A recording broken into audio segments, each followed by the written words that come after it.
Joining us to talk about the fallout of a China that's struggling more economically is Senator Mike Braun of Indiana. He serves on multiple committees, including the Budget Committee and the Appropriations Committee. And I'll tell you, Senator, I guess I was a little bit stunned to read the Journal piece this morning about how far things have really kind of fallen in China. And I can't help but wonder what it means for us more than, you know, I care about China. I would like their people eventually to come up to the same standard of living, maybe as the rest of the world, but they're nowhere near it, and things are going to be sharply slower in the future. I mean, the GDP there, Senator, is $12,000. So with all the gains they've made, a 25-fold increase in GDP since Deng Xiaoping, they're still only at $12,000. We're at $76,000. I thought they were going to pass us. They made a wrong turn somewhere. Well, per capita is one thing, and then your economy is another. The world GDP about 100 trillion. We're around 25 trillion. China's about 14. EU maybe 22 or 23. That is a lot of the world's economy. You see places like India, I think, that has just eclipsed maybe Japan. But all of this with China, I think, has to do, they realized communism wasn't going to be a way to build an economy. They became state capitalists, and early on, with a little more market involved, the more you try to direct it, I think centrally, that is what they're grappling with. And I think they are savers, but they've been huge borrowers as well. And that is kind of surprising, even getting close, I think, to where Japan might be. We're headed that direction. So there's a lot of complication out there, but China picked the low-hanging fruit, and they're kind of reflexing back to their political system. I think it'll hurt them economically. Yeah, you alluded to, we're directing quite a bit in the last couple of years, are we not? Government-directed investment. So far, most people, I mean, if you hear about Bidenomics, we had Jared Bernstein on, they're saying this is just a huge success for the government directing investment. Look at the economy and the soft landing, and, you know, we were able to raise rates and keep unemployment very, very low.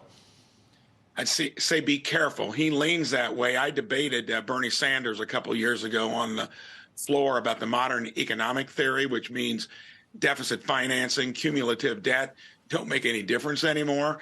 So we, by nature, have become a kind of a consumer-driven economy. They need more of that in China.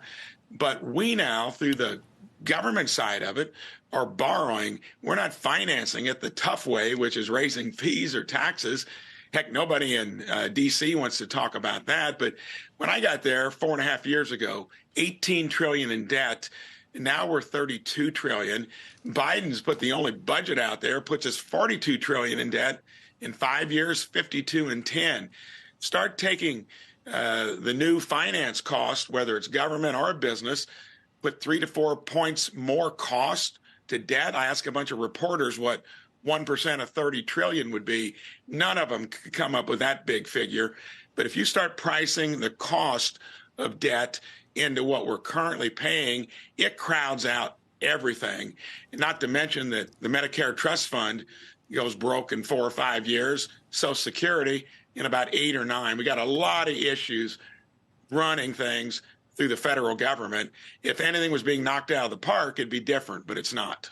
And I've asked people about, you know, what is the way out?